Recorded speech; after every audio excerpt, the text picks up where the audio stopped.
Well, live now to Oman, where we can speak to Ayman Safadi, Jordan's Deputy Prime Minister and Minister of Foreign Affairs. Welcome to you. Thanks very much for being with us. What more can you tell us what we think happened at this field hospital? Thank you so much. What happened yesterday about 5:30 Gaza local time, a number of Palestinians came rushing to the emergency entrance of the hospital, carrying wounded people who have been attacked by Israel in a building nearby. When our people went to start helping them, there was another attack that resulted in the injury of 7 of our own and the killing and injury of tens of Palestinians. Since then, today, the situation remains very, very terrible. Israel has besieged the hospital. Its tanks are dug within 50 meters of the hospital, not allowing anybody in or out. So we have about 250 Palestinians who've taken shelter in the premise of our hospital, denied movement. Our own people are not being able to go to the storage to get supplies, which is very near the hospital. So a very, very chaotic situation, and there is no explanation for what Israel has done or is still doing at the hospital. It is obligated by international law to allow medical facilities to operate. It is in violation of international law, and this is yet another war crime to the many war crimes that Israel continues to commit in the Gaza, and tragically, with the whole world still unable to come up forcefully and saying enough is enough. You've done enough killing. This war has to stop. Deputy Prime Minister, as you know, Israel hasn't responded specifically to this incident at the field hospital, the Jordanian field hospital, but they do maintain, as you know, that Hamas keeps weapons command centres in around Gaza's medical facilities. We're looking at pictures that they have supplied of evidence of that. Do you know if there are any Hamas links around this field hospital? That would be ridiculous if such a claim is made. Israel cannot claim that there's a Hamas tunnel under a hospital manned by Jordanian military personnel, medical personnel. So absolutely, this would be ridiculous even to entertain such an idea. We've been there since 2009, providing medical care to Gazans. We've treated over 4 million people since then. We've treated over 4,000 since this war has started. And let me just tell you something else. We got numerous calls today from the sons of people who are held in a monastery, Latin monastery, about 4 kilometers from our hospital. Dr. Nahad Saba called us pleading to help their family, his mom, who is stuck with other 400 people in that church with no access to food and hospital. They are within 4 kilometers from our hospital, and he's saying anybody who moves out is being shot at immediately. So there's no justification of that in our hospital or at the church. Why would Israel besiege people there? Why would it shoot at everybody who's moving there? This narrative of Hamas tunnels is just ridiculous when it comes to our hospital and to our church, if such narrative is made. OK, as you know, Israel maintains it only targets Hamas militants. Let me ask you about your country's stance when it comes to Israel. On Monday, Jordan's parliament voted to review agreements signed with Israel, including a review of the 1994 peace treaty. What's your view on that? Would you like to see that peace treaty with Israel come to an end? Well, I mean, what I would tell you is that what Israel is doing is jeopardizing all peace relations. The peace treaty is there, but does anybody believe that in the amount of anger and outrage and hatred that this war is creating, we can really engage in any economic or any other projects? We're about to continue to finish negotiations on a deal prosperity deal that would allow us to give Israel energy in return for them giving us water. That deal is dead for now. Nobody is talking about it, so we will not be signing it. So actually, when the people are so outraged by what Israel is doing, peace treaties will become documents collecting dust because nobody will be able to move in that. So in addition to killing 11,000 people in Gaza, Israel has also killed any public support or understanding for the need for peace. As I mentioned a moment ago, the US National Security Advisor said that Jordan's role is critical. It plays an essential role in the conflict. You said earlier this week that Jordan's doing everything you can to bring an end to the war, achieve a truce. Can you tell us what you are doing, who you are talking to, who your possible partners for peace might be, what influence you may have? Well, we're engaging with everybody, as everybody in this part of the world is. Our message is that stop this war because it's not producing anything. But when you say with everybody, are you talking to Israel? Are you talking to Hamas?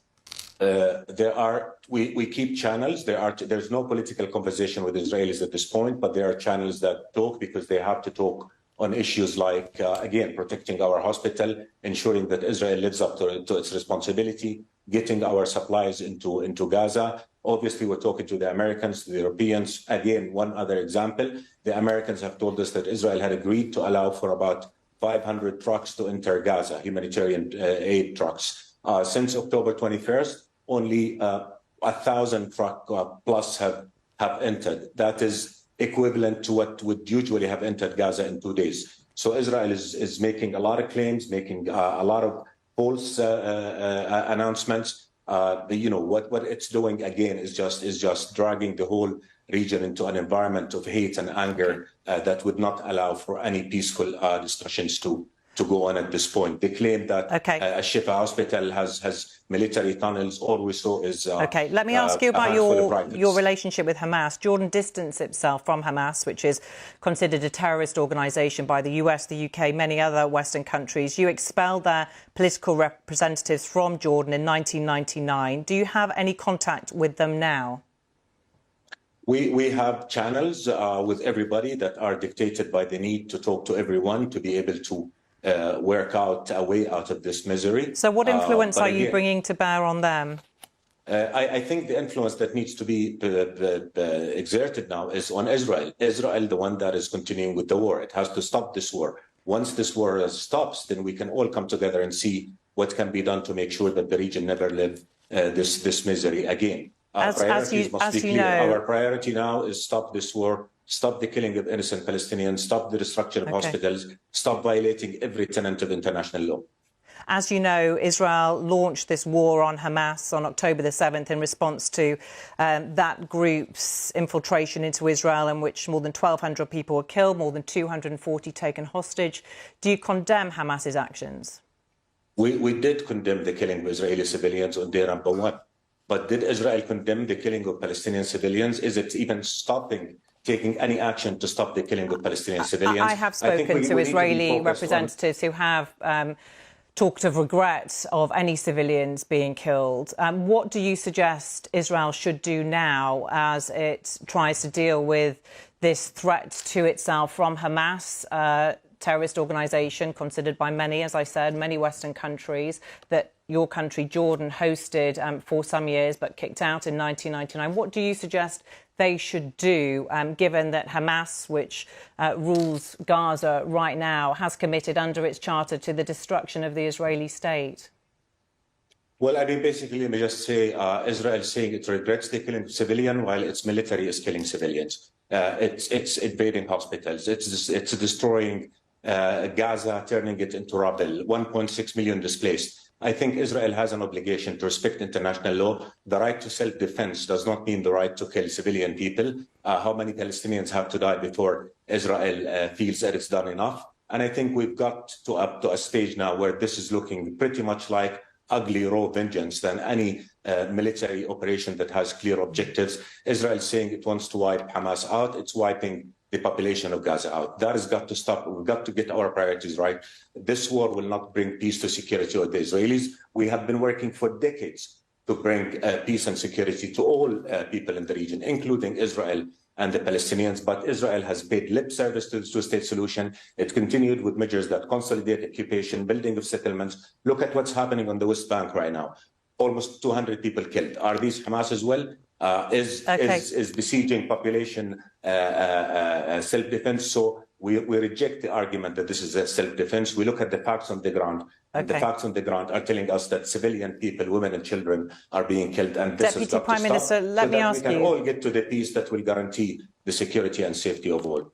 Deputy Prime Minister, let me ask you, as you know, Israel has said that as soon as the hostages are released, then their missile attacks, their strikes, their military operations in Gaza will certainly cease. And they say that Hamas has the power to bring this to an end right now if they release those hostages. When you talk about channels of communication with Hamas, are you urging them to release those hostages? And do you agree that it is within their power to certainly bring some kind of temporary truce to the table? Well, Qatar and Egypt are in the lead in this discussion. They have more structured contacts with Hamas. We don't have direct contacts with Hamas over this issue. but we support Qatar and Egypt in everything they're trying to do. Our understanding is that we came too close and then the negotiations fell apart. Based on your own reporting, what your reporter just said, that we came very close to the deal, and the discussion now is over how many days of humanitarian pause should be allowed in order for this operation to happen. We absolutely support the release of civilians. That's something that we stood by from day number one. But again, what's happening is that Israel cannot continue to link stopping the killing of Palestinian civilians to the release of hostages. There's no ground for that linkage right now. The negotiations over the release of hostages should continue and should come to the conclusion that we all want, which is the release of those civilians. But meanwhile, Israel cannot take the whole population of Gaza, 2.3 million people, hostage until that happens. OK. Ayman Safadi, Jordanian Deputy Prime Minister, we do appreciate your time. Thank you for joining us. Thank you so much.